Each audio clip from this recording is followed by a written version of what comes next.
President Trump has met Russia's President Vladimir Putin face-to-face for the first time. The two leaders shook hands at the G20 summit in the German city of Hamburg. Let's join my colleague Ross Atkins there now. Ross. Welcome to the vast conference centre in Hamburg where this G20 summit is taking place. The leaders are here, they're ready to start their negotiations, moving ahead to what they hope will be a communiqué on Saturday afternoon with some commitments on some of the most pressing issues that our world is facing. There were efforts to stop the leaders getting in. There have been protests last night, through the night and into this morning. These are some of the pictures that we have. The German authorities are telling us that over 70 police officers have been injured across the last 24 hours. 3 remain in hospital. We know that water cannon has been used as well as pepper spray. But it looks like those efforts of the protesters to disrupt the arrivals of the world leaders have not worked. Now, there are many key dynamics that we're keeping a close eye on. That meeting between Vladimir Putin and Donald Trump, which will happen later on. Theresa May will also be meeting Donald Trump and Xi Jinping, the Chinese president. And the context to all of these discussions is likely to be where America fits in to the global responses to the main issues of our time, the nature of trade around the world, the nature of the response to climate change. And we heard plenty of references to that in the first few hours of this G20 summit. Let's begin with the President of the European Council, Donald Tusk. I've heard yesterday in Warsaw surprisingly promising words from the American President about transatlantic community, about the cooperation between the United States, Europe, about our common political tradition and civilization, and about the readiness to protect and to defend the whole Western community.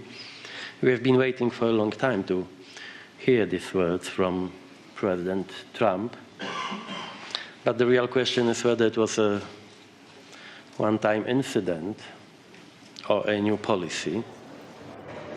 While the UK Prime Minister Theresa May is also here, there's a lot of attention on how much sway she will have, particularly after her position in domestic politics was weakened after she failed to get a majority in the House of Commons in the recent election. She's come with an agenda on a number of issues. She wants to talk about climate change, but she also wants to talk about the funding of terrorism. Here she is talking about that. But what I'm doing here at the G20 is raising the need for us to work collectively, internationally, to deal with terrorist financing, not just large sums of money that are financing terrorism, but also to find ways of working with the financial services, with banks and others, to identify those smaller scale transactions that can sometimes lead to terrorist activity. I believe this is important. When we deal with this terrorist threat, which we're all facing, we need to address it across a range of ways. I've already brought the international community together to look at the issue of terrorism online, of extremism online, and ensuring that the internet, working to ensure the internet cannot be a safe space for terrorists. Now I'm calling on the international community to work together to ensure that we can deal with this issue of terrorist financing.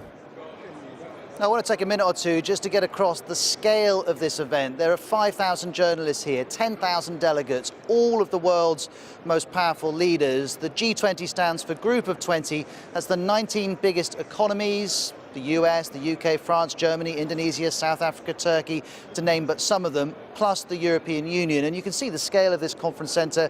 You've got TV reporters, journalists based across a vast media section. There are also areas where delegates can meet with other delegates, with politicians and also with media when they're trying to get their message out. And this conference centre stretches all the way down. It's the size of several football pitches, and as I was saying, there are some stalls set up by people who are wishing to lobby on a particular issue.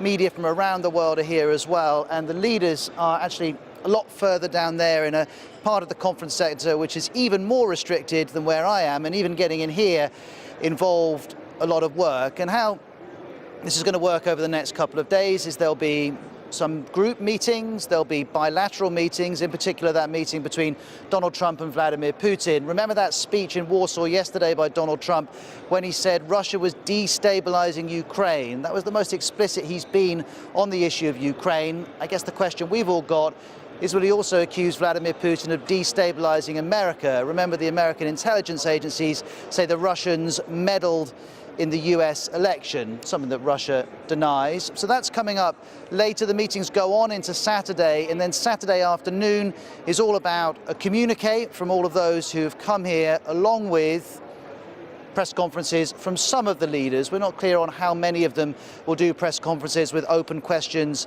from journalists. And we can't really overstate the power that the people here have. The G20 represents 2/3 of the world's population, 80% of the world's economic output. So while there are some countries which say they feel left out, that they feel this is an unreasonable way of going about global business, the idea of the G20, which was actually born just under 20 years ago, is that this is a better decision-making arena than perhaps the UN General Assembly, and that get these people in a room and some major policy decisions can be taken. We're going to learn if that is possible over the next 48 hours, and I'll be with you live on BBC News throughout. Ros, thank you very much. Now, as we've been hearing, you saw a clip a few moments ago, Theresa May has arrived at the G20 summit where she'll call on leaders to work together to cut off terrorist funding. She's been speaking to our deputy political editor, John Pienaar, who joins us now from Hamburg. So, John, we heard that short clip where she was talking about those plans to cut off funding to terrorists. What else has she been saying to you? Well, Theresa May has a lot of things she'll be talking about over the course of this weekend, as do all the world leaders here, with a long list of global challenges on their collective plate. North Korea, trade, climate change. Theresa May, of course, has the additional complication of needing, you could argue, to reassert Britain's influence in the aftermath of Brexit. And after a disappointing, for Theresa May and the Tories, disappointing general election result. All of this so she can get on with the big business at hand, like Brexit. She says, as she said to me earlier on, she meant to be bold, not timid. Now, what does that mean? For one thing, it means answering the calls from business, organisations like the CBI, for a particular approach to Brexit. They want to see Britain, frankly, staying inside the customs union, inside the single market, until the moment that Britain finally exits the EU after a transitional period of whatever length. And that is for the sake of stability. When I put this to the Prime Minister, when I spoke to her a little while ago, this is how that went. What I want to do is to negotiate a new trade agreement, comprehensive free trade agreement with the European Union, to have that negotiated within that 2-year timescale that the treaty has set. Then, as a part of the ongoing relationship, of course, we'll need to have an implementation period when that is put into place. What I want to see is as smooth and orderly a process as possible, because it is absolutely the case that none of us want to disrupt our economies. We want to ensure that we can have that smooth process. But it's important that we have that free trade agreement, that we know what that end state, what that relationship is going to be for the future, and then we're able to implement that over a period. So only very limited encouragement really for business in the reply that Theresa May gave to me there. She wants to see some sort of implementation phase. We don't know how long. We don't know what would happen during that implementation phase. Would there be time to prepare to exit the customs union or the single market and staying inside those frameworks in the meantime? We don't know how she's feeling about that. It'll have to work its way through, clearly, in the course of these negotiations, which are frankly only just getting started. And the organisations looking in, like the CBI, like all the rest of them, will just have to keep looking and pressing and lobbying and hoping. For the moment, John, thank you very much. John Pienaar. Well, let me just take you to some live pictures now from Hamburg. The day after the night before, a violent night with many police officers and protesters injured in clashes. Well, clearly a peaceful protest underway at the moment, and many of the protesters, an estimated tens of thousands of them in the city for the G20. Many of them are here to protest peacefully, but others are intent on violence. And we saw some violent clashes overnight with around 100 police officers injured. Figures for the numbers of protesters injured unclear at the moment, but nearly 30 people were arrested. Some have accused the police of a heavy-handed response. But clearly, given the climate around this G20, the security services there are trying to keep a very tight lid on any demonstrations and protests that are taking place. We'll, of course, keep you right up to date with events at the G20 throughout the day, including, of course, that first meeting between President Trump and President Putin.